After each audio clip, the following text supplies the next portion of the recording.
Good day to all. I will explain the basic of thermodynamics. Thermodynamics is part of the big family of subjects categorized as science, and it is concerned with heat and temperature with their relation to energy and work. We can observe the variation of these quantities with the help of four laws of thermodynamics. For the time being, I will focus mainly on the first and second laws.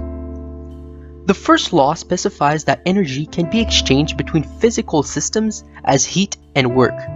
As for the second law, it defines the existence of entropy, a quantification of the state of order of a system that expresses the notion of useful work that can be performed.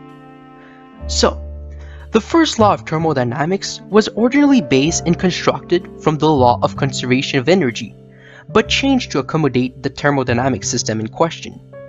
The law of conservation of energy states that the total energy of an isolated system is constant. Energy can be transformed from one another, but cannot be created or destroyed. This law is formulated by stating that the change in the internal energy of a closed system is equal to the amount of heat supplied to the system, with the removal of the amount of work done by the system on its surroundings. In 1850, Rudolf Clausius said the following referring to cyclic thermodynamic processes. In all cases in which work is produced by an agency of heat, a quantity of heat is consumed which is proportional to the work done, and in reverse way, by augmenting an equal quantity of work, an equal quantity of heat is produced. He later added a thermodynamic process involving a closed system. The increment in the internal energy is equal to the difference between the heat accumulated by the system and the work done by it.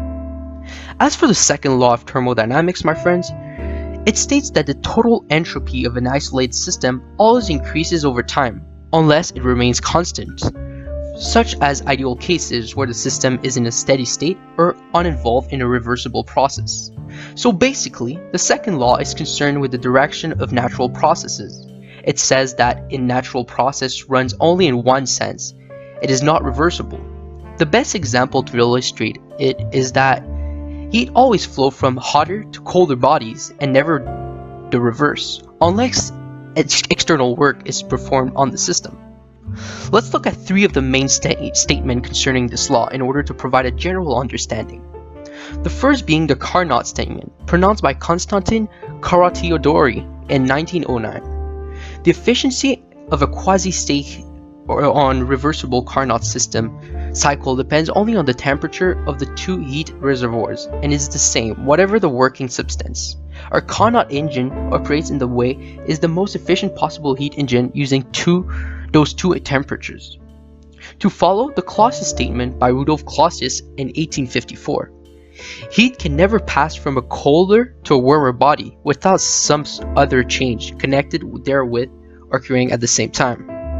And finally, pronounced by none other than Lord Kelvin himself, Kelvin's statement in 1851. It is impossible by means of inanimated material agency to derive mechanical effect from any portions of matter by cooling it below the temperature of the coldest of the surrounding objects. The Clausius and Kelvin statement have been shown to be equivalent. These statements can cast the law in general physical terms, citing the impossibility of certain processes. I hope you enjoyed this brief overview of thermodynamics. Thank you. Created using Powtoon.